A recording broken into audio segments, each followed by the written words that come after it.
dusabe badufashe dusome ni ijambo riri muri Mariko igice cya kabiri ku murongo wa 21 tugeze ku murongo wa 22.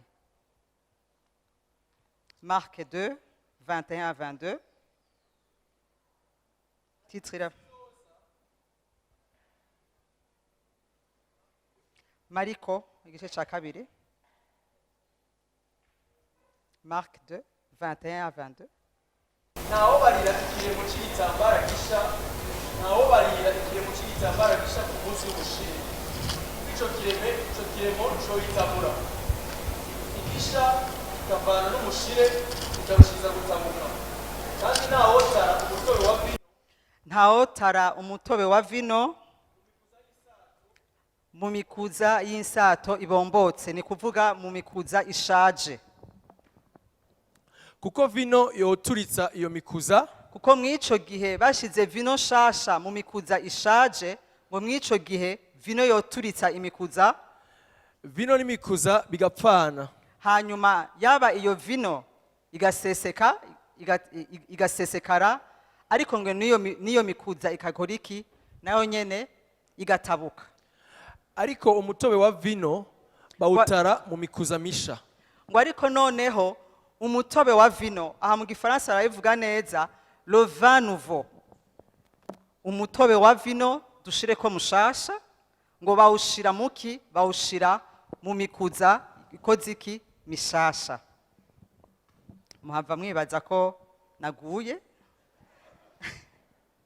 Ariko ndashaka kubaza gatoya, ni bande ngaha anye banywa umuvinyo?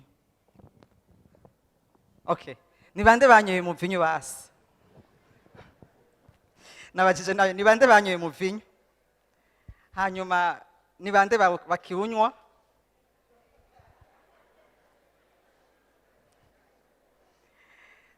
Abanyoye imivinyo hari ubwoko bungahe bw'imivinyo? Nabonye abadugije.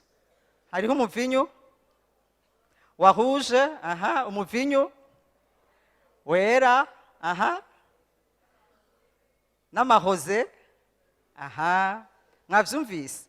Hariho iyera, itukura.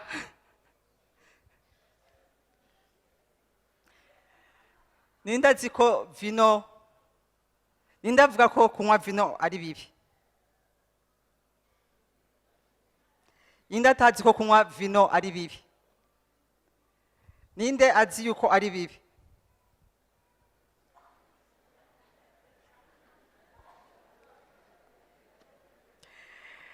Bibiliya iratubwira, ku batari bazi ko kunywa vino ari bibi, Bibiliya itubwira mu Banyefeso 5 umurongo wa 18 ngo ntimukaboregwe iki? Vino, kuko vino irimwo iki? Irimwo ubuhumbu. Vino yuzuyemwo iki? Irimwo ubuhumbu. Urumva iri mu buhumbu icikoresha iki? Igukoresha iki iri mu buhumbu? Okay. Karagaciyemwo ariko sivyo saho naringamije. Nagomba tugaruke muri iki gisoma duhejeje gusoma kiri muri Mariko igice ca kabiri, cane ndahagarara ku murongo wa 22. Batubwiye ngo ariko vino shasha, ngo nta usuka vino shasha mu mukuza ugize iki? Mu mukuza ushaje canke mu mukuza ubombotse. Ngo kubera iki? Ngo kubera yuko uwo mukuza canke ngo izo nsato zokora iki? Zoturika, hanyuma niyo vino igacikora iki? Igaca isesekara. Turabona ibintu bibiri ngaha. Turabona icambere baratubwira vino, kandi vino nshasha. Niyo mpamvu ijambo ry'umutwe rivuga ngo gutara vino shasha mu mikuza mishasha. hamwe mu ruhande rumwe baratwereka vino ariko mu rundi ruhande bakatwereka iki imikuza baratubwira imikuza y'ubwoko bubiri hariho imikuza ishaje canke ibombotse hamwe n'imikuza mishasha mbega wobaza uti ivyo vyose bisobanura iki umukuza usobanura iki iri jambo munyemerere ndarikure muri contexte ririmwo ariko ndayihe igicapo numvise mu mutima wanje aho numva menga umukuza canke ngo izi nsato bavuze insato outre aha tuyifate ko ari nka container siko ikintu umuntu ashobora guterekamo ibintu ikintu umuntu ashobora kubikamo ikintu yaba ari cupa yaba ari outre umukuza reka dufate umukuza ariko ndagomba guha insobanuro y'uyu mukuza ikintu umuntu ashobora kubikamo mbega ico kintu muri kino gitondo kirashobora gusobanura iki kirashobora gusobanura umutima wacu ngamije kuganira namwe ku mutima wacu jambo ry'Imana turabona cyane gose yaba kuva muri Ancien Testament mu sezerano ya kera tukabona kugeze no mu sezerano rishasha turabona ukungene ijambo ry'Imana riha importance canke rishimikira cyane gose ku kintu kijanye n'umutima w'umwana w'umuntu umutima w'umwana w'umuntu Proverbe imigani 4:23 imigani 4:23 baratubwira ngo dusomere Proverbe 4:23 rinda umutima wawe kurusha ko worinda ikindi cose rinda umutima wawe nshuti yanje rinda umutima wawe kurusha uko worinda ikindi kintu cose kuko ariho ubugingo bududubiriza ngo mu mutima wawe niho ngo ubugingo bukora iki bududubiriza ndagomba mvuga umukuza mushasha canke mvuga umukuza wewe wumve umutima wawe amen ndagomba tugire iyo parallelisme aho uza kumva umukuza canke aho uza kumva container wewe wumve ko niki n'umutima wawe imigani yatubwiye ngo urinde umutima wawe kurusha uko urinda ikindi kintu cose iri jambo hari igihe ndarisoma nkumva menga hari ivyo ntariko ndatahuramwo ndawurinde kurusha uko norinda ikindi kintu cose ikindi kintu cose umuntu ashobora gutunga n'igiki ngira ikindi kintu cose umuntu ashobora gutunga n'igiki iki ndashaka tuganire nigiki kindi umuntu ashobora gutunga igiceri okay igiceri utunge urinde umutima wawe kurusha uko worinda ca giceri kuri banki ikindi twotunga abana abavyeyi muri ngaha murinde imitima yanyu kurusha uko murinda abana banyu ubundi butunzi turonka niki imiryango yacu urinde umutima wawe kuruta uko worinda iki umuryango wawe kubera iki bene data twumvise yuko ngo ni mu mutima w'umwana w'umuntu ngo niho harimwo iki niho harimwo isoko y'ubuzima mu Gifaransa bavuga ngo ngo c'est là d'où proviennent les sources de la vie ngo niho ubuzima bukora iki bududubiriza haleluya ngo niho ubuzima bududubiriza umutima bene data ni ikintu gikomeye cyane muri Yohana 3 epitre ndavuga epitre icete ca 3 ca Yohana gifise 2 baratubwira ngo mukundwa wahageze mukundwa ndagusengera umererwe neza muri vyose uhore uhangaye nk'uko ubugingo bwawe bumerewe neza ngo ndagusengera umve ico Yohani yasengera abantu ngo kugira ngo ugire gute umererwe neza muri vyose umererwe neza muri vyose vyose vya bintu twadondagura vyose hehe muri za ngingo zitatu zigize umwana w'umuntu ariko bongera ko gute uhore uhangaye nk'uko ubugingo bwawe bumerewe neza. uhore uhangaye nk'iki nk'uko ubugingo bwawe bumeze neza. Mu gifaransa barakivuga neza ngo je veux que tu prospères à tous égards comme prospère l'état de ton âme.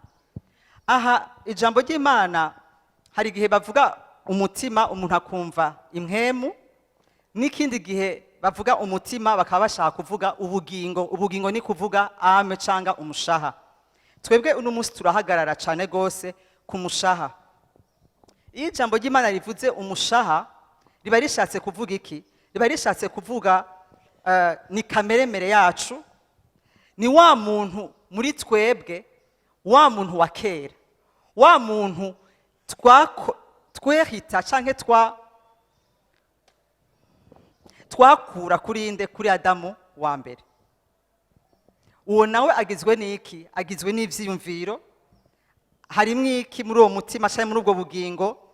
Agizwe ibigumbagumba canke amarangamutima, agizwe n'ukugomba.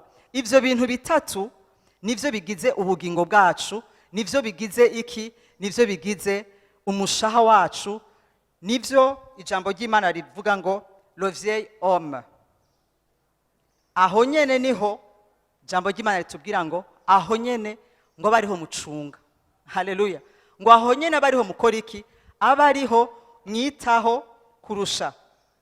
Ndashaka dusome Abikolosayi 3 kugira ngo twumve neza aho batubwira uyu muntu wa kera.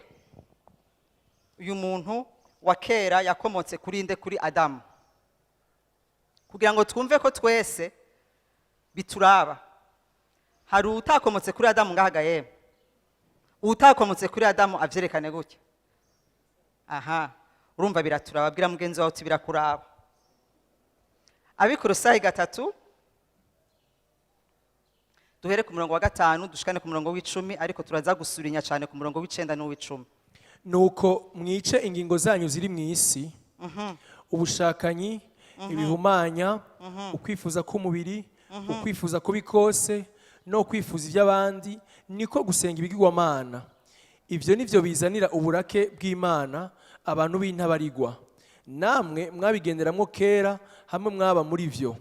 Ariko noneho mwiyambure n'ibi byose: uburake, kujingitwa, ugwanko rw'ubusa, gucokorana, kandi ntihakagira amagambo ateye isoni ava mu kanwa kanyu. Ntimukabeshane, kuko mwiyambuye wa muntu wa kera n'ibikorwa vyiwe. Ngo ntimukabeshanye kuko mwakoze iki? Icete c'Abikolosayi muriko murumva ibintu bisa n'ivyaha, sivyo? Muriko mibaza ko ubu butumwa kumbure ari ubw'abapagani. Oya, n'ubw'abana b'Imana bakoze iki? Badacunga neza, turi kumwe, umushaha wabo le vieil homme, bakiganzwa nande? N'umuntu wabo wa kera. Aho niho nshaka uvuga neza.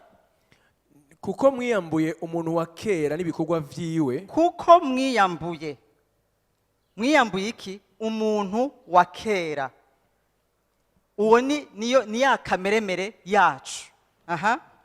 Mukambara umuntu musha. Mukambara umuntu musha. Ahindurwa musha. Ngo agire ubwenge, amere nk'ishusho y'iyamuremye. Subiramo umurongo w'9. Ntimukabeshane, kuko mwiyambuye umuntu wa kera n'ibikorwa vyiwe, mukambara umuntu musha, ahindurwa musha, ngo agire ubwenge, amere nk'ishusho y'iyamuremye. Twiyambuye iki? Duhamagariwe kwambura iki? Kwambura umuntu wa kera. Uyu muntu wa kera rero ari mu muntu wese ngaha yicaye ngaha. Turi kumwe ko twumvikanye ko twese twavuye kuri Adamu. Adamu wa mbere yaduhaye iki? Yashoboye kuduha iragi ryitwa kameremere. Turi kumwe. Kandi kameremere iyo dukijijwe, kameremere ntikizwa. Turi kumwe. Jambo ry'Imana ngaha riraduhimiriza gukora iki? Turamwiyambura. Imana ishimwe cyane. Turamwiyambura kugira ngo ntidusubire kandi gusubira gukora ibikorwa adutegeka. Turagaruka muri iri jambo rivuga ngo vino nshasha bayisuka hehe? Bayisuka mu mikuza mishasha. Vino nshasha ntawoyisuka mu muntu akiganzwa na wa muntu wa kera. Imikuza ishaje twabibonye ni wa mutima wacu wa kera, ni ya kameremere yacu iba muri twese, kandi muri kameremere nta kintu kizima kivayo. Nta kintu, kameremere yacu y'umwana w'umuntu wese yanka Imana, yanka ivy'Imana. Turi kumwe? Niyo mpamvu Yesu haje Adamu wa nyuma aza kuduha kamere nshasha. Iyo Imana biza kuyihimbara ko iyo kameremere twari dufise kera yari gushobora guhimbara Imana, Yesu Kristo ntiyari kuza ku musaraba. Ariko niba yaraje ku musaraba ni kugira ngo abamwakiriye bose ntibongere kandi gusubira kuba imikuza ishaje, kuko imikuza ishaje idashobora gukontona canke idashobora kwakira, idashobora gutwara iki, idashobora gutwara vino shasha. Senga numvise ijambo nemezwa mu mutima ko Imana iriteguye gusuka vino shasha. Haleluya! Iriteguye gusuka vino shasha. Ariko iyo ije ihura n'ikibazo c'uko isanga tukiri imikuza ishaje, tucambaye wa muntu wa kera, tukiganzwa na kameremere. Kubw'ivyo yaraje aje gusuka, ariko aciye akora iki? Aciye abarahagarika. Haleluya! Ngo kubera iki? Kuko ari hamwe yosuka vino shasha, ari hamwe yosuka amasezerano, ari hamwe yosuka ivy'ubwiza, umutima wawe ukimeze gutyo, mu yandi majambo ukiri umukuza ushaje, ikibazo c'Imana ubwa mbere ni iki? Si ivyo bintu vyayo, ariko ni wewe. Haleluya! Itinya ko uturika. Rero hakwiguturitsa ikikora iki? Ikibangira. Haleluya! Haleluya! Namwebwe nimumbwire, ninde muntu yofata agafata uruzu rushaje? Fata uruzu rushaje bakuye ko tubature rutobaguritse, uravyumva, isima tayikihari. Ninde muntu yoca agenda nko muri GTS agacagura meuble nshasha ngo aje gushira muri gwaruzu, hama imvura niyagwa naho, hanyuma umuyaga ni wahuhuta naho, ivyiza vyose woyishiramwo, uwo bikora yoba mu mutwe sinzi kumwe yoba ameze. Nimumbwire namwe, nimumbwire namwe ikizu gishaje, ikizu gishaje gifise ibitoboro, gifise imigaga, tubature wapi, uravyumva, no guhenuka kigire gihenuke, fondation bayubakiye kuki? Ku musenyi, hama ko umuntu yoza agashiramwo ibintu vy'agaciro, ntibikunda. Umunyabwenge ahubwo iyo nzu ayironse yokora iki? Yobanza kuyihotapa, sivyo? Umunyabwenge. None Imana yacu mwiyumvira ko ari ikijuju? Ninde yibaza ko Imana yacu bari tellement ikijuju ko yoyo yoza gushiramwo trésor, yoza gushiramwo ivy'ubwiza mu nzu ishaje, muri conteneur ishaje, muri umukuza ukoze iki? Ushaje, ukiganzwa n'iki? Na kameremere. Ikibanza gukora iki? Iratenyenya, ahubwo ikitaho kwanza gukora iki? Kudutunganya. Haleluya! Ikitaho gukora iki ubwa mbere? Kudutunganya, kuko nutunganywa uratunga nta kabuza. Imana ishimwe cyane. Ego niko Imana ibigenza.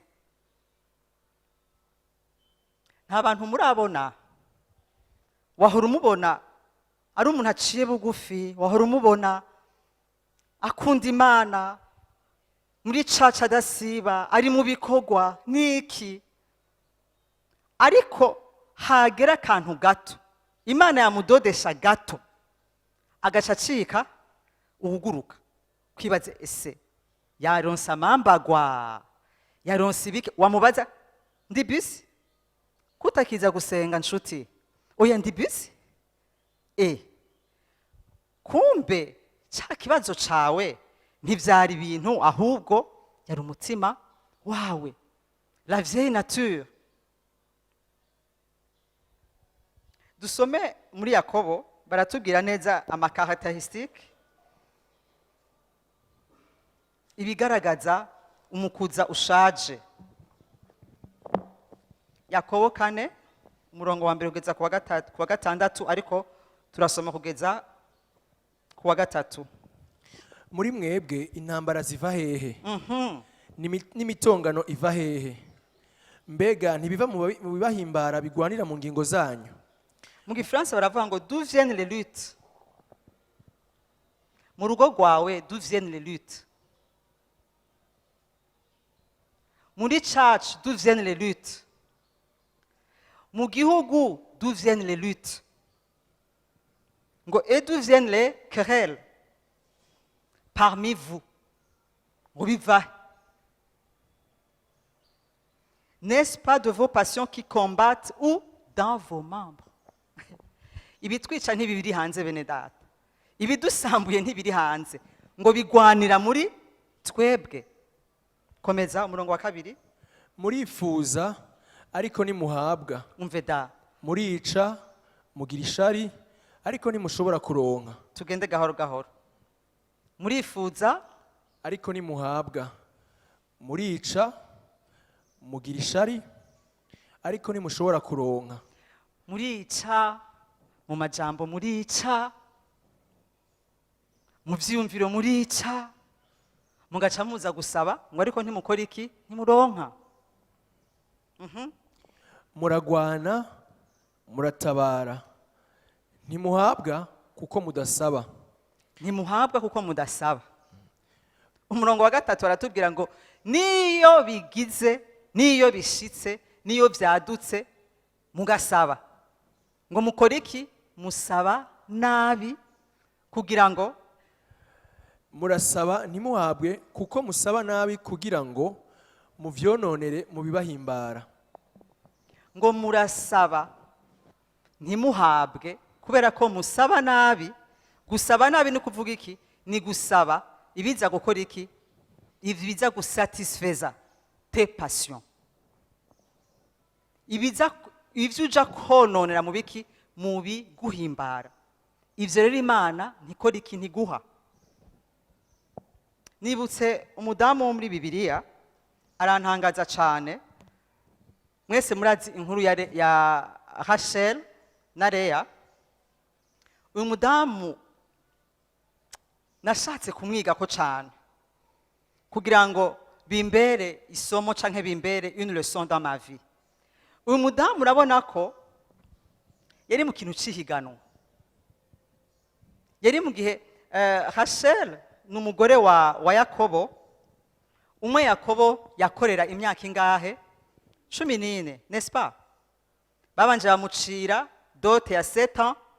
7 ans arayiheza ariko oncle wiwe acayo amwongerereza ko kandi acaramudugiriza ko dote. Ni bande bamaze kudugiriza ko dote umunsi ugukwa canke hasigaye iminsi mike. Pole sana na Yakobo byamushikiye. Ihangana utange ico kiguzi kugira ngo uronkera keri wawe. Turi kumwe. Hanyuma rero arabatwara finalement urumva ko yaramugiriye agatruke amupakiza Leah kandi we Yakobo yari yasavye inde Rakeli. Hanyuma à la fin de la journée Yakobo yihotrouva n'abaki n'abagore babiri kandi bavukana. Bwira umwicaye uti kandi baravukana abo bagore. Umwe yitwa Leah undi akitwa nde Rakeli. Leah yari nka baby machine. Kuvyara nta problem yari afise. Turi kumwe. Donc yavyara sinzi ko na 9 mois ngira zahera. Tellement nukuri yari afise amavuta yo kurondoka yo kugwego rwo hejuru. Ariko murumuna we, sinzi ko ari murumuna we canke ari mukuru wiwe, Rakeli wewe zero. Rakeli sinzi ntaho bibiri bitubwira, ariko ndavye amajambo yavuga, ndavye ibikorwa yakora, narabona ko mu mutima wiwe, inyifato yo mu mutima wiwe adafise inyifato nziza yo mu mutima wiwe, kugeza naho yibagiye n'urukundo umugabo we yamukunda. Kuko mwibuke ko Yakobo yasavye, yagize demande arondera Rakeli, Leya nuwo bamupakijeko. Turi kumwe? Kubw'ivyo ngo yarakunda Rakeli cyane, ariko Rakeli tellement elle était malade, yaragwaye mu mutima wiwe, ntiyigeze yumva ko n'ubwo rukundo rw'umugabo wiwe rumuhagije, kugeza naho yaratanguye kugenda gukora iki, ibi turiko turumva imitongano, atera ikibazo aho kitari, atangura gutuka umugabo wiwe, kugeza naho Yakobo amubwira ati none jewe ndi Imana nije nakunze ibijita. Yagiye kubwira umugabo we ngo utampaye abana ndakora iki, ndapfa. Mwumve convoitise, mwumve irari, ngo kwifuza abana nibisanzwe, sivyo bene data? Nta numwe atifuza umwana, mugabo kumva ko umwana atabonetse upfa, aho ni kibazo, kuko twese ntiduhamagariwe kuronka abana. Kandi nibaza ko abana ataribo batanga amahoro yo mu mutima w'umwana w'umuntu. Twasomye ngo urinde umutima wawe kuruta uko worinda n'abana bawe. Turi kumwe? Amubwira ngo utampaye abana ndakora iki, ndapfa. Yakobo ngira byari bimugeze aha, ati mbe wa mugoreho ushaka kwiki, jewe ndi Imana, je ndatanga abana, cyangwa ukagira ngo nije nazibije iyo nda yawe. Rakeli aho kugenda ati reka basi mfume nsaba Imana, yatumye mwene mama rondoka nanje binkorere, atangura kudevelopa ikintu kibi cyane gose. Kandi uno munsi mbona kiriko kiradevelope cyangwa kiriko kirakura mu bana b'Imana, mu nzu y'Imana, hatangura kuza ikintu ca competition. Nababwiye ko Leya yari afise amavuta vraiment tous les 9 mois, wamenga na mama ninde azi amateka amafyiro, kanya gato wamenga arafyatura abana. Jeni baza ko na Leya atani kibazo yari afise kuri Rakeli, ariko Rakeli amugirira ishari. Nibi bariko baratubwira muri Yakobo, muragira ishari ntimuronka. Erega suko Rakeli yashishikara kugira ishari ko yacaronka abana, byaramaze igihe. Hama bonye rero byabaye byinshi, acavuga ati aha, urazi ko Satani azi gutoza imipango, araguha plan neza. Wamaze iyo utari kurarinda umutima wawe kuruta ibindi bintu byose, Satani azoza aguhe idiri, agucisha ubwenge, wowe wibaze ngo aragucishije ubwenge, ariko fin de compte sinzi ko abari ubwenge. Aca mubwira ati watanzwe, fata inshoreke yawe uyihe umugabo wawe. Nimwiyumvire, umugore wo mu nzu Yakobo imyaka 14 bamutamiye, ari we afata umugabo wiwe akamutwara mu gikiriza c'inshoreke, apana n'umugore wundi, inshoreke.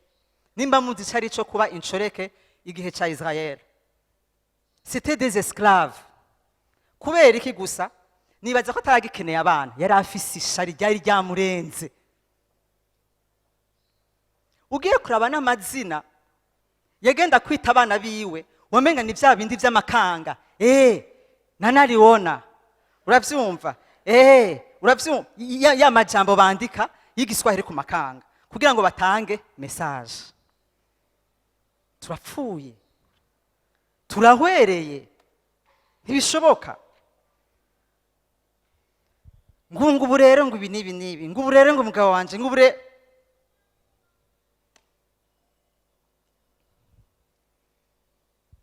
turiko turaganira kuki kumikuza ishaje, kumikuza ishaje. Nukuri ndavyumva kandi ndabisubiramo, Imana iriteguye. Hari ibintu byinshi Imana yiteguye gukora, yaba mu buzima bwawe, yaba mu rugo rwawe, yaba mu ishengero. Ariko ikibazo afise, mbega yobizana muri kano kanya, ntibihava biguturitsa ikubure. Danyamara umuntu yambwiye ngo hako Imana ngo iguhomba ngo ifumu gihombesha, ntaho vyanditse. Ariko tuje muri uyu mutima, umuntu arumva ico uwo muntu yari ashatse kuvuga. Hako Imana ikubura, hako uravyumva bigusarisha, bikuboreza, ugacika uwundi muntu. Mu yandi majambo niko wari umeze, gusa ako kantu kaba kaje gukora iki? Kaba kaje kudevoila vy'ukuri uriwe, yuko ukeneye gukora iki? Gucika, kwemera ugacika iki? Ugacika umukuza mushasha. Nivyo Paulo yavuze ngo mwiyambure. Mwiyambure iki? Umuntu wa kera, mwiyambure kameremere. Kameremere ntahizodushikana bene data, ntahizodushikana. Yanka Imana,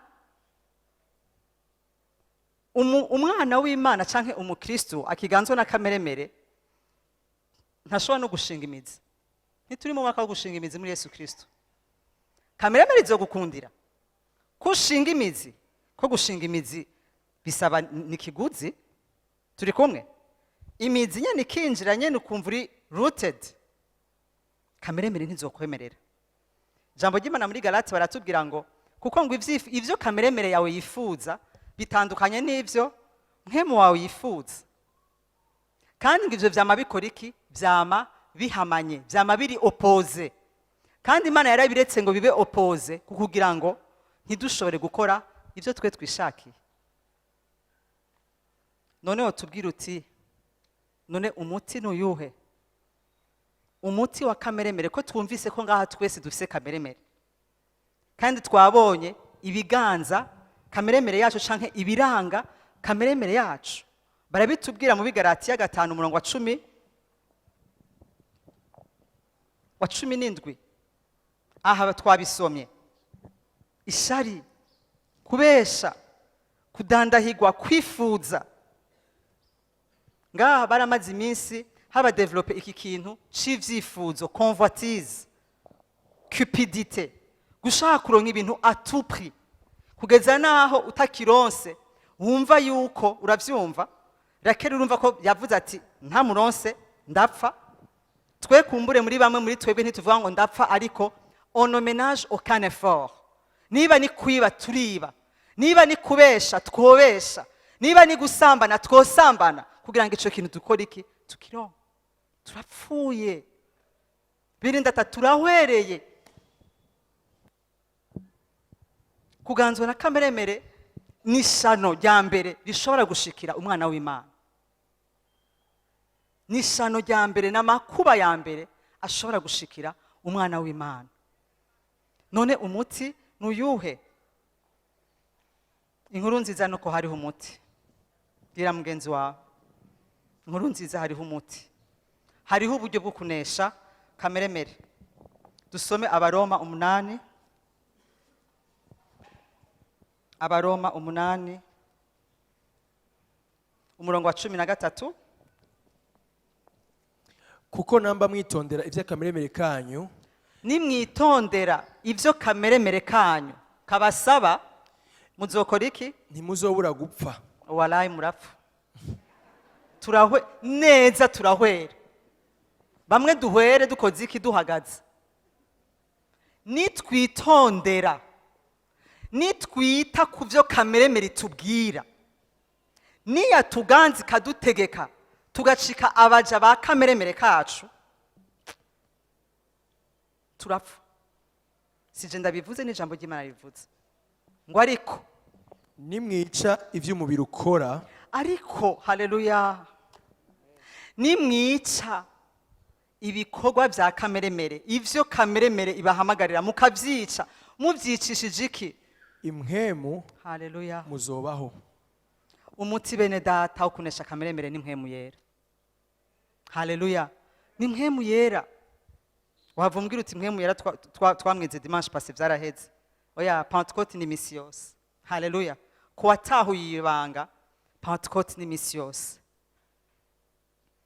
Ngo nimwicisha ibikorwa, les œuvres zande za kameremere, le vieil homme, wamukuza ushaje, ngo ni kubwa mpwemu yera nimwaza mukavyica, nimwaza mukabineutraliza, ngo muzokora iki? Muzokora iki? Muzobaho. Ninde adashaka kubaho ngaho? Nabajeje ninde adashaka kubaho? Ninde ashaka gupfa?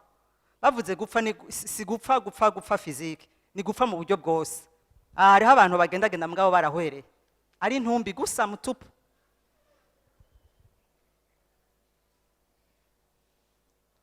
Dusabwa iki?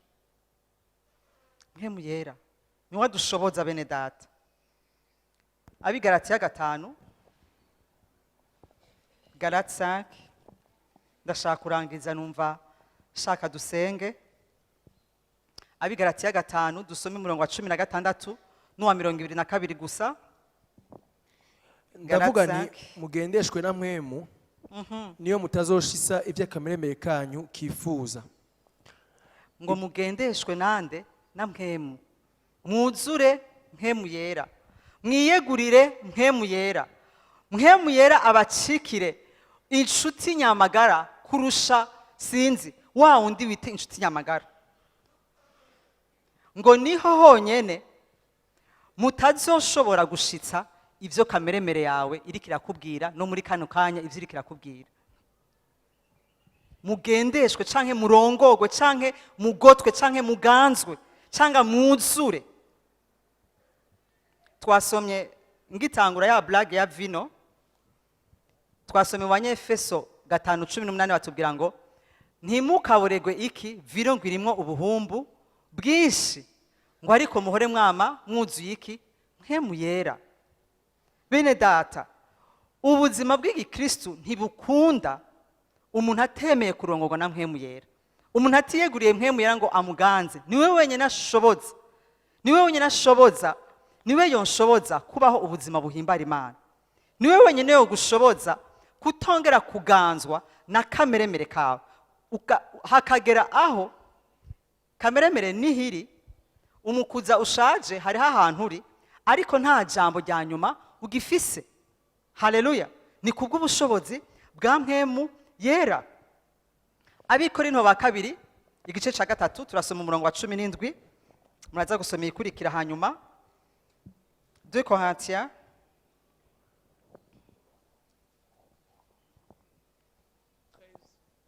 3, Abikorinto ba 2 igice ca 3 umurongo wa 17. Kuko aho mpwemu w'Imana ari niho hari umwidegemvyo. Nshuti, uragomba kugira umwidegemvyo, uragomba kugira victoire, uragomba kugira intsinzi kuri uwo muntu asa n'uwananiranye. Erega kuri bamwe menga yarananiranye. Nakunze indirimbo, sinzi ko yari indirimbo ngo yari prophecy, Madame Jeannette ariko aravuga ngo ivyananiranye ivyakunaniye vyose, ivyo umaze imisi ugwana navyo, il y a les mauvaises habitudes, ingeso mbi, ibi vya bindi twasoma, intongane, ishari, uburake, envie, convoitise, cupidité n'ibisa nk'ivyo. Umwana w'umuntu ntashobora kuvyikiza. Haleluya. Niyo mpamvu n'umunsi nkuzaniye inkuru nziza, intambara zawe zirarangiye. Waragwanye igihe kirekire. Haleluya. Waragerageje mu mbaraga zawe, waragerageje mu nkomezi zawe, ariko wibagira ko Yesu atagusize nk'imfuvyi ngo uze urafesinga ibibazo muhangana navyo uhereye kuki muri kameremere yawe. Erega Paulo, erega ubuzima ntibworoshe kandi Yesu ntiyavyoroheje muri twebwe. Enda kore bituma atavyoroheje. Urumva ko wa muntu wa kera aba hehe? Aba muri twebwe, aba muri jewe. Sivyo? Ni mpwemu yanje yavutse ubwa kabiri ikaba muri nde, ikaba muri jewe. Rero ivyo bintu bibiri iminsi yose vyama bigongana. Ngire mfate decision, ayo majwi abiri yose aravuga. Kandi hari igihe usanga ijwi rya vieille outre, ijwi ry'umukuza wa kera risakuza we, rikavuga cyane kugeza naho Pawulo abivuga mu Baroma ati je ngomba gukora iciza. Intumwa Pawulo meshazana, iyi n'amajambo y'intumwa Pawulo kugira ngo ndabereke ukungene umuntu wacu wa kera ari enemy wacu wa mbere. Nivyo turafise abandi bansi, hariho Satani ntatworohereje ubuzima, hariho isi itumereye nabi, isi n'ivyifuzo vyayo, isi n'ukungene ipanze n'ama ideology n'amapanse bitumereye nabi. Ariko reka mfume ngwana n'ivyo hanze, mugabe intambara y'indani nayenesheje. Ariko uzi gutegwa hanze no gutegwa indani. Paulo aravyihweza avuga ati je nifuza gukora iciza, ngo ariko ngasanga nakoze iki, nakoze ikibi. Iri jambo muramaze kuririmburako. Apotre Paul, intumwa Paulo, murayisoma mu Baroma. Intumwa Paulo arashobora kwatura, arashobora kubahuka kuvuga ko agamiza gukora ineza, mugabo agasanga yakoze ikibi. Yes. Kubera iki? Nawe kameremere iri muri we. Ahandi akatubwira ngo kugira ngo rero jewe simpeze kubabwiriza hama ngaragare nk'ugize iki, nk'uwacerewe, ngo wa muntu wanje wa kera nkora iki, ndamuhindura umuja. Kuko ntakizwa. Gira mugenzi wawe uti kameremere ntikizwa. Hakizwa impwemu yawe gusa. Kubw'ivyo uwo mwansi wawe umumenye neza. Kuko iyo umuntu atamenya umwansi wiwe biragoye kumunesha. Biragoye gukora iki, biragoye kumunesha. Hari n'abakristo benshi bari muri confusion, bama biculpabiliza. Iki kintu nongeye kukigwamwo ntibishoboka, agatangura kwiyumvira ko n'ubukizwa atakijijwe. Nshuti warakijijwe, gusa ukeneye ko mwe mu Imana kubohora. Haleluya. Ukeneye ko mwe mu Imana akora iki, haza hakubohora ukamuhamagara. Kuko twasomye ngo aho mwe mu Imana ari atanga iki, atanga umwidegemvyo. Atanga umwidegemvyo. Paulo avuga ngo umubiri wanje. Aho iyo bavuze umubiri ntibariko bavuga uyu unyu, abari kavuga kameremere, le vieil homme, la vieille outre, wa mukuza ushaje udashobora kwakira ibishasha biva ku Mana, kandi Imana yiteguriye gukora iki, kubisuka. Erega ivyo vyiza vy'Imana, erega ayo masezerano umaze igihe kirekire urindiriye, erega n'ayawe papa nivyo yateguye. Yabiteguriye wewe, yabiteguriye abana bayo. Ariko iyo aje akavuga ati reka, akavuga ati ese uyu muntu yonyemerera, nkabanza nkamutunganya, nkabanza nkamubohora, nkoresheje mpemu wanje, mu nyuma nkamusukira ubwiza bwanje. Ubwiza, reka dusomere 1 Corinthiens, Abikorinto ba mbere, Abikorinto ba mbere igice ca 2 umurongo w'9 gusa. Ariko nk'uko handitswe ngo iby'ijisho ritigeze kubona, iby'ijisho ritigeze kubona, n'iby'ugutwi kutigeze kumva, iby'ugutwi kwawe kutigeze kumva, ibitigeze kwinjira mu mutima w'umuntu, ibitigeze kwinjira he, mu mutima w'umuntu, vyose Imana yabiteguriye abayikunda. Ivyo byose Imana yabiteguriye ngo bande?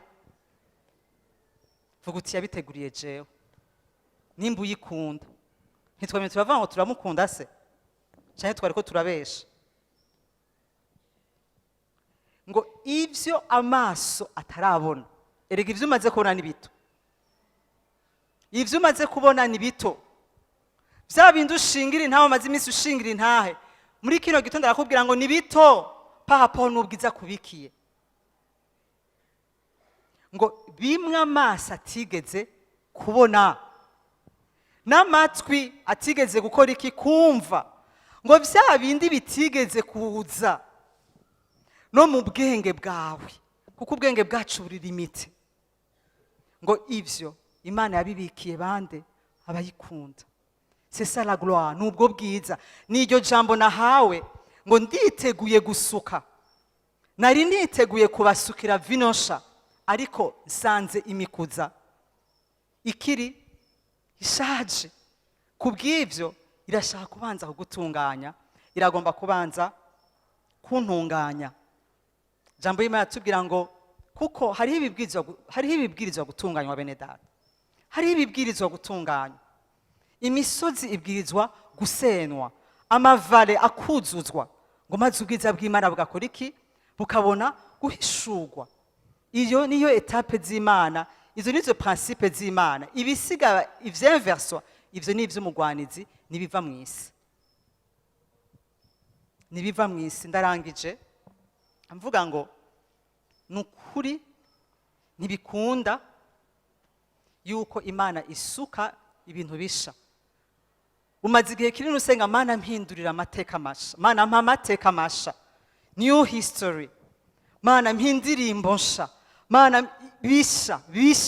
Yes, birahari, ni ibyawe, n'ubu ndabyemezwa kandi ni ibyawe, birahari. Ariko urasabwa kwemera nawe ubanze utunganywe, babanze bakuhota pe, kugira ngo ushobore ubwiza nibwaza ushobore kubukontena, ushobore gukora iki? Kubukontena.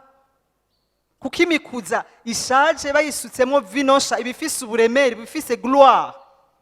Iyo bisukitse rero mu mukuza ushaje, non seulement vino iraseseka.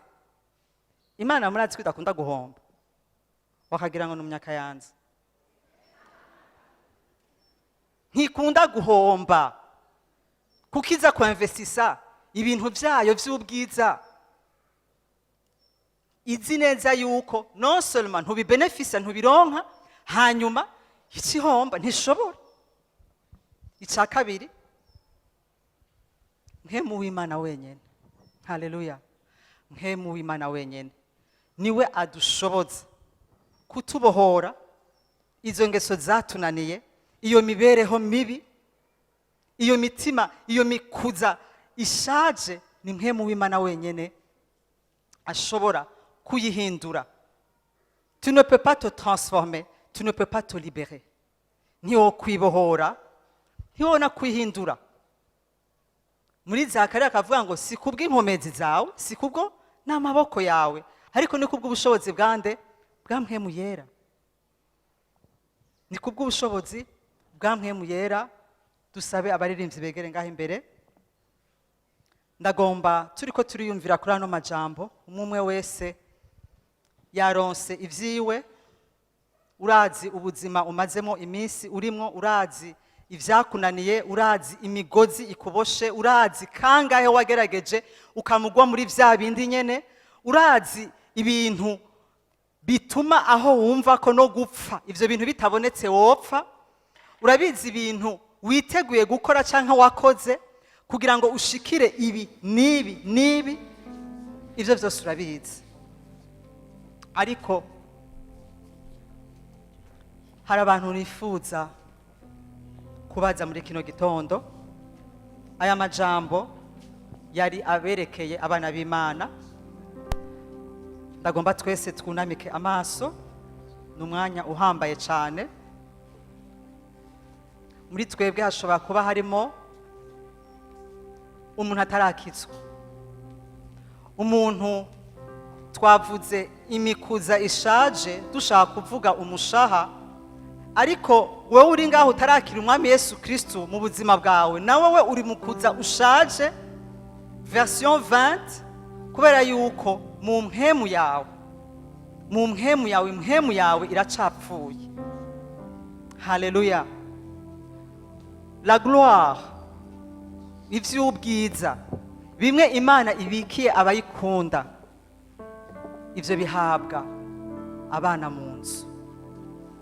Muri kino gitondo ukaba ushobora kumbwira uti Hortense, jewe mu buzima bwanje sindakira uwo mwami Yesu Kristo, nama ndamwumva, ndaza kenshi mu nzu y'Imana, ariko sindagiranira isezerano nawe ngo ndamutumire mu buzima bwanje, mve ku ntebe y'ubuzima bwanje ndamureke ngo abe ari we abwanze. Mu yandi majambo, mu mpemu yawe urabizi neza yuko upfuye. N'ikimenyamenya nuko n'umunsi bishitse ugataha canke ugapfa, sindabikwifurije, ariko nanone turavyitegura kuko twese niyo duca. Ikibazo si gupfa, ikibazo ni kumenya ndajahe. Hakaba hariho umuntu muri twebwe avuga ati je ndakeneye kwakira uwo Yesu kugira ngo ntangurane ubuzima bushasha nawe, new history, amateka masha aracashoboka uno munsi ku bwa mpemu yera. Wumvise iri jambo ukaba uhari uvyerekanishi ukuboko kwawe. Hakaba hariho umuntu muri twebwe atarakira Yesu Kristo nk'umucunguzi wiwe, avyerekanishi ukuboko kwiwe. Turagomba kuguha opportunité, amahirwe yo gucika umwana w'Imana. Twese ntabwo turi abana b'Imana. Aha twese twicaye ntabwo turi abana b'Imana, turi abantu b'Imana. Gucika umwana w'Imana ngo nabamwakiriye bose nibo bahabwa ubwo bushobozi bwo gucika abana b'Imana. Wowe uri hari uvyerekanishi ikiganza cawe, abaprotokoli badufashe kuraba. Haleluya, Imana iguhe umugisha. Hakaba hariho n'uwundi, nukuri natumwe kuri wewe ubwa mbere na mbere. Hakaba hariho uwundi, nta soni irimo, twese twarabikoze ku mugaragaro. Haraheze imyaka 23 ninjiye muri iyo covenant, nkoze iryo sezerano ryo kumwakira, kandi sindigera nicuza n'umusi ubuzima bwanje na rimwe. Haleluya. Hari uwundi uwadugije bamufashe yegere ngaho imbere, uwadugije ukuboko, protokoli bamufashe yegere ngaho imbere, tumufashe kugira ngo nawe avuke ubwa kabiri. Agishika nawe mwene data ukaba uri hano, ntugire isoni, ntugire isoni. Endarababasha, endarababasha, yekarababasha, endarababasha, endarababasha. Umukomera amashi tumwakira.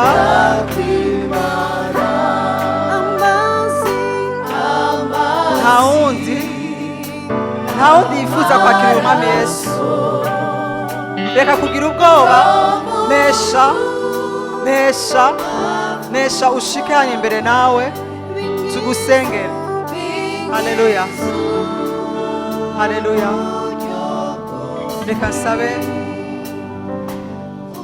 Reka nsabe Fiston umwakirize umwami Yesu Kristo. Abandi reka ndabasabe duhaguruke twese.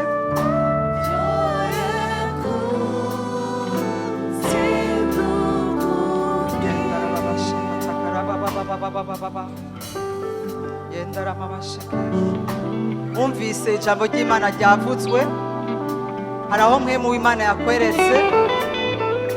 Muri kano kanya ndumva isengesho twokora ari rimwe ryonyene, nukuvuga ati Imana ntabara, mpemu yera ntabara, sinshobora kwikiza, ndakugomba ko ubuntu.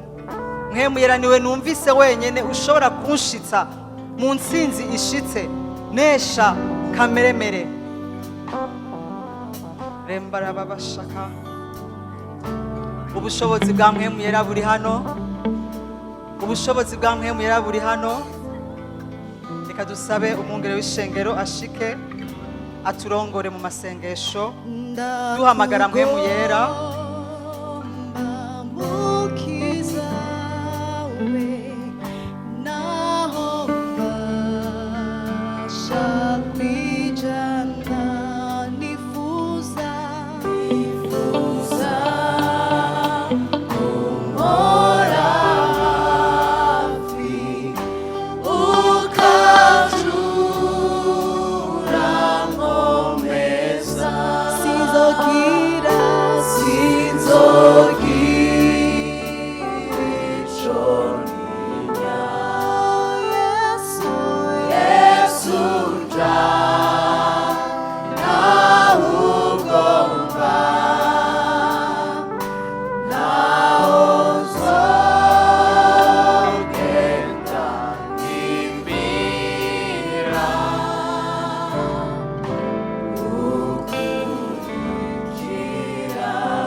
urashobora kuduza ibiganza vyawe duhagaze muri uyu mutima nyene w'iri jambo rikomeye twumvise.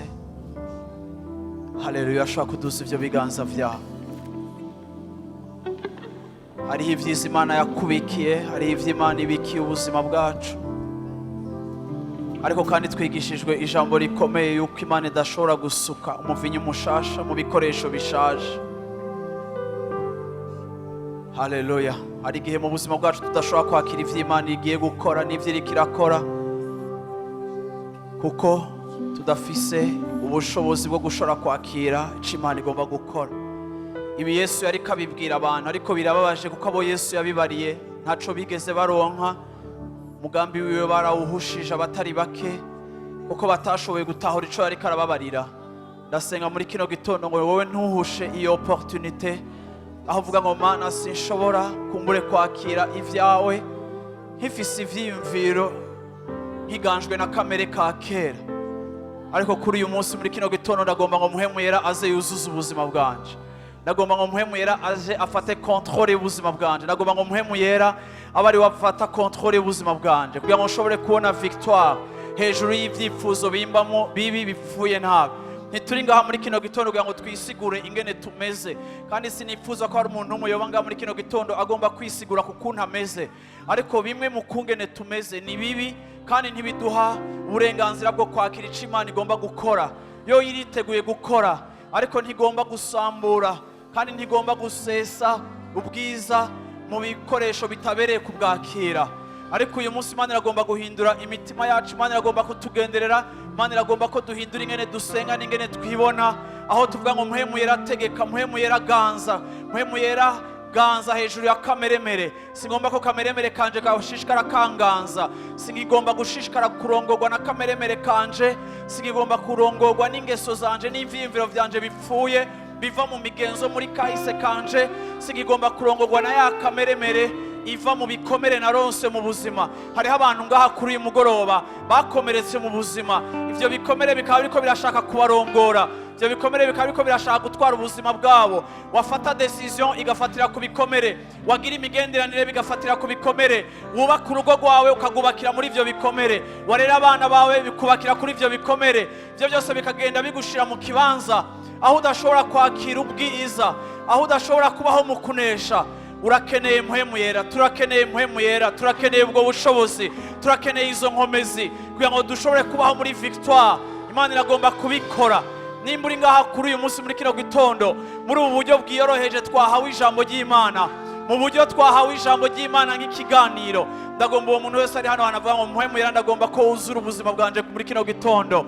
Uze ngaha imbere ndagomba dusenge nimba wumva message ari gwawe, aho uvuga ngo ndagomba yuko ibikorwa vya kameremere bizimangana, ariko ndagomba gutegekwa n'ubushobozi bwa Mpwemu Yera.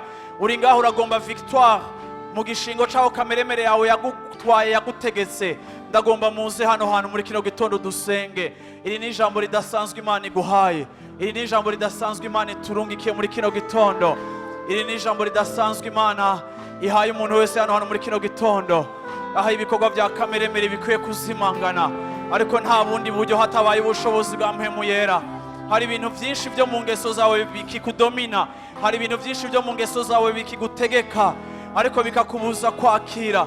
Ya Mana iravuga ngo ndagomba gusuka, ndagomba gukora ikintu gishasha mu buzima bwawe, ariko kandi imbere yo kugikora ndagomba yuko habaho ibikoresho biteguwe kugira ngo bishobore kwakira ubwo bwiza. Ivyo ugutwi kutigeze kumva, ivy'ijisho ritigeze kubona, ibitigeze no kuza mu vyimviro vyawe, ivyo nivyo Mpwemu w'Imana agomba gukora ku ishengero. Haleluya. Iyi yari message yawe muri kino gitondo. Haleluya. Hari victoire utari kuraronka kubera hari ubushobozi bubuze mu buzima bwawe. Hari victoire udashobora kuronka igihe kameremere yawe igitegetse, ariko igishobora gucecekesha kameremere yacu ni Mpwemu Yera muri twebwe, n'ubushobozi bwa Mpwemu Yera muri twebwe. Urakeneye Mpwemu Yera muri kino gitondo. Nta kindi tugiye guhamagara, tugiye gusenga. Urakeneye Mpwemu Yera muri kino gitondo. Hariho abari ngaha kumbure warakijijwe ukaba utari bwanabatirizwe muri Mpwemu Yera. Haleluya. Bikaguha n'ubwo bushobozi bwakuzako ugashobora no kuvuga mu ndimi zitamenyekana. Turagiye guhamagara Mpwemu Yera muri kino gitondo ku ishengero, ku bantu bose bari hano hantu. Hari intambara zama mu muryango wawe, hari intambara zama muri relation zawe, hari lutte yama mu buzima bwawe, ubayeho utanesheje, wamugwa hahandi, wamugwa muri vya vyaha nyene, wamugwa muri za ngeso nyene, nta victoire ufise mu buzima bwawe. Iyo ni signe, ni preuve, ni kimwe mu bimenyetso yuko ubushobozi bwa mpwemu yera butariko burategeka ubuzima bwawe. Ngo uzogendeshwa na mpwemu yera azohabwa ubugingo. Haleluya. Reka duhamagare mpwemu yera, uvuga uti mpwemu yera kaze mu buzima bwaje muri kino gitondo. Mpwemu yera ndaguhamagaye aho ntashobora. Mpwemu yera naragerageje. Mpwemu yera sinahamagawe kwihindura, ariko mpwemu yera uri bwa bushobozi bw'Imana bumpa gushobora guhinduka. Mpwemu yera uri bwa bushobozi bumpa kubohoka iminyororo yose y'umwansi mu izina rya Yesu Kristo. Haleluya. Reka twese shengero ry'Imana, nawe uriwe wese uvuga uti mpwemu yera subira ufate kontrole y'ubuzima bwanje, subira ufate kontrole y'ubuzima bwanje. Natwebwe twese turakeneye kontrole ya mpwemu yera. Turakeneye ko mpwemu yera dutegeka. Nk'abakozi b'Imana turakeneye ko mpwemu yera dutegeka. Nk'abavyeyi mu miryango turakeneye ko mpwemu yera dutegeka. Nk'abakorera Imana, nk'abahamagawe, nk'abakijijwe turakeneye kurongorwa na mpwemu yera. Aho utarongowe na mpwemu yera wakoze amadega, aho mpwemu yera atategetse wakoze amakosa menshi, wakoreye muri kameremere gushira mu bibazo. Bamwe bariko baraca mu bibazo bidasanzwe kubera bataretse ngo mpwemu yera kontrole ubuzima bwabo. Muri kino gitondo ni igitondo cyo gusubira kandi guha ikibanza no gusubira gukonsidera troisième personnage de la Trinité, aho dukonsidera uruhara rwa mpwemu yera mu buzima bwacu, tukavuga ngo mpwemu yera mfasha, mpwemu yera nshoboza, mpwemu yera mbohora. Reka umuntu wese ari hano hantu uraza umutwaro wawe, nuhamagara Imana yawe, ririra Imana yawe, bwira Imana yawe. Warahawe ubwo bushobozi, ntubeho nk'uri wenyene, ariko ntubeho muri ubwo bushobozi, utambukire mu ubwo bushobozi. Haleluya, haleluya. Ola keshe teleko teleblo, lindeleko teleblo se teleko, lendeleko she teleko tieleblo. Singomba ko hari umuntu n'umwe asamara mu rushengero. Mu minota mike turasohoka hano hantu, ariko kandi ndagusabye aka kanya gatoya, umwe wese ahamagare mpwemu yera, umwe wese ahamagare mpwemu yera ku ruhande rwiwe. Hamagara mpwemu, hamagara mpwemu, hamagara mpwemu, hamagara uwo mpwemu, hamagara mpwemu. Vuga uti mpwemu yera kaze, mpwemu yera kaze, mpwemu yera kaze, mpwemu yera ingo, mpwemu yera ingo, mpwemu yera ingo, mpwemu yera ingo, mpwemu yera ingo. O mpwemu yera ingo mu rugendo rwanje, mpwemu yera ingo mu rugendo rwanje, mpwemu yera ingo muri leadership yanje, mpwemu yera ingo mu bikorwa vyanje, mpwemu yera ngo mu vyanje vyose, mpwemu yera ngo kontrole ubuzima bwanje, mpwemu yera ngo kontrole ubuzima bwanje, mpwemu yera ngo kontrole ibikorwa vyanje, mpwemu yera ngo kontrole decisions zanje, mpwemu yera ngo kontrole umunsi wanje wose, misi yanje yose. Oh mpwemu yera fata place, mpwemu yera fata ikibanza, mpwemu yera fata ikibanza ku muntu wese ari hano hantu. Iyi ni inkuru nziza muntu w'Imana.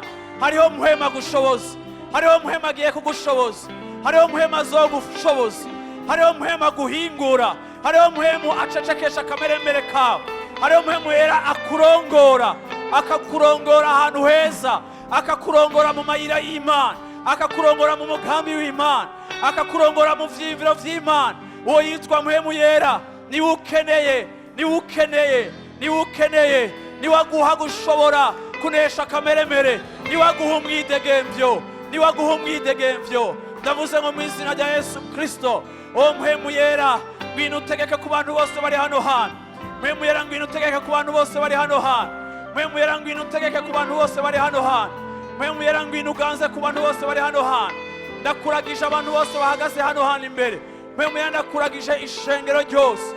Ni wowe twahawe, twarabwiwe ngo niwaza, haleluya, uzotwigisha, uzodushikana, uzoturongora. Mpwemu yera ni wowe udutwara mu masezerano, mpwemu yera ni wowe udutahura mu gutahura Imana, mpwemu yera ni wowe uduhishurira Kristo, mpwemu yera ni wowe utahuza ibihe, mpwemu yera ni wowe udutahuza amasezon, mpwemu yera ni wowe uturongora muri profesi ya Kristo, mpwemu yera ni wowe udushoboza.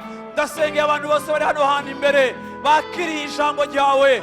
Ndavuze ngo mu izina rya Yesu Kristo, reka ubwo bushobozi, reka izo nkomezi za mpwemu yera, reka ubwo buryohe bwa mpwemu yera, reka ubwo bushobozi bwa mpwemu yera bumanukire ku buzima bwabo, bumanukire ku buzima bwabo. O mpwemu yera ganza umuntu wese ari hano hantu, mpwemu yera tegeka umuntu wese ari hano hantu, mpwemu yera arengera umuntu wese ari hano hantu, mpwemu yera arengera umuntu wese ari hano hantu, mpwemu yera umeze nk'uruzi dusukwako rukaturengera rukadutwara.